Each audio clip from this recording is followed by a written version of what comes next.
दोस्तों, आज की अपनी कथा है मत्स्य अवतार। मत्स्य अवतार ये भगवान विष्णु के 10 मुख्य अवतारों में से एक। ये उनका पहला अवतार था। मत्स्य अवतार मतलब भगवान विष्णु मछली का रूप लेते हैं और अपनी भक्तों की सहायता करते हैं, उनकी रक्षा करते हैं। और इस अवतार में उनकी सहायता करता है उनका भक्त द्राविड़ देश का राजा सत्यव्रत, जिसे मनु भी कहा जाता है। मनु मतलब हिंदू पुराणों के अनुसार मनु को पहला मानव कहा गया है। समय था जब सृष्टि में प्रलय आने वाला था। एक दिन राजा सत्यव्रत सूर्यवंदन के लिए नदी पर जाते हैं। सूर्यवंदन करने के लिए राजा अपने अंजलि में जल लेते हैं, तो जल के साथ साथ उनके अंजलि में एक मत्स्य चला जाता है। धर्म के अनुसार राजा उस मत्स्य को वापस जल में छोड़ देते हैं। जल में छोड़ते ही वो मछली राजा सत्यव्रत से कहती है, नदी के बड़े जीव मुझे नहीं छोड़ेंगे, वे मुझे मार डालेंगे, मेरी रक्षा करो। मत्स्य की ये बातें सुनकर राजा सत्यव्रत उसे अपने कमंडल में रख देते और भवन की ओर चल देते। लेकिन एक ही रात में वे मछली का शरीर इतना बढ़ जाता है कि कमंडल छोटा पड़ने लगता है। फिर राजा उसे कमंडल से निकाल के एक मटके में रख देता है। आश्चर्य की बात यह थी कि मछली का शरीर इतना बड़ा बन गया था कि मटका भी अभी उसे कम पड़ने लगा था। राजा ने सोचा, मछली अभी बड़ी हो गई है, इसे सरोवर में छोड़ देते हैं, वो सरोवर में अच्छे से रहेगी। सत्यव्रत ने उस मछली को सरोवर में छोड़ दिया।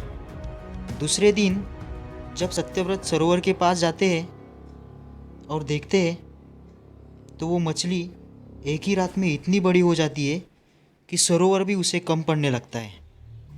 सत्यव्रत पहचान जाते हैं ये कोई साधारण मत्स्य नहीं है, और हाथ जोड़कर मत्स्य को नमन करते हैं और कहते हैं कि मैं जानता हूँ आप कोई महान आत्मा हो। यदि ये सत्य बात है तो आपने इस मत्स्य का रूप क्यों धारण किया है। तभी सत्यव्रत के सामने भगवान विष्णु प्रकट हो जाते हैं और कहते हैं, हे राजन, हयग्रीव नामक एक दैत्य ने वेदों को चुरा लिया है, और वेदों के ना होने के कारण चारों ओर जगत में अधर्म और अज्ञान का अंधकार फैला है।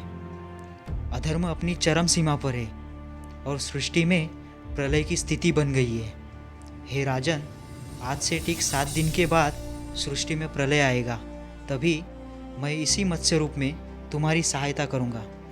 तब तक तुम एक बड़ी नौका का निर्माण करना और सब प्राणियों, बीजों, औषधियों और सप्तऋषियों के साथ उस नौका में आ जाना। जब सब सृष्टि जलमय हो जाएगी और तुम्हारी नाव डगमगाने लगेगी, तब मैं मत्स्य रूप लेकर आऊँगा। रस्सी के रूप में नागराज वासुकी आपकी सहायता करेंगे। उनका एक छोर अपनी नौका को बांधना और दूसरा छोर मेरे सिंह को बांधना। प्रलय काल समाप्त होने तक मैं आपकी नौका को जल पर ही रखूँगा, और जब प्रलय काल समाप्त हो जाएगा तब मैं दैत्य हयग्रीव का वध करके वेदों को छुड़ा लूँगा और ब्रह्मदेव को सौंप दूँगा। दोस्तों, 7 दिन के बाद यही सब होता है जो भगवान विष्णु सत्यव्रत से कहते हैं, और प्रलय काल के बाद भगवान विष्णु हयग्रीव का वध करके वेदों को छुड़ा लेते हैं और नई सृष्टि का निर्माण होता है। दोस्तों, अगर आपको कहानी पसंद आई हो तो वीडियो को ज़रूर लाइक करो, अपने दोस्तों में शेयर करो, और ऐसी ही कहानियाँ सुनने के लिए मेरे चैनल को सब्सक्राइब करो। मैं आपके लिए ऐसी ही मज़ेदार कहानियाँ लाता रहूँगा। और हाँ दोस्तों, नोटिफिकेशन के लिए बेल आइकन ज़रूर दबाना। तो दोस्तों, फिर से मिलेंगे ऐसी एक नई कहानी के साथ। तब तक के लिए जय श्री राम।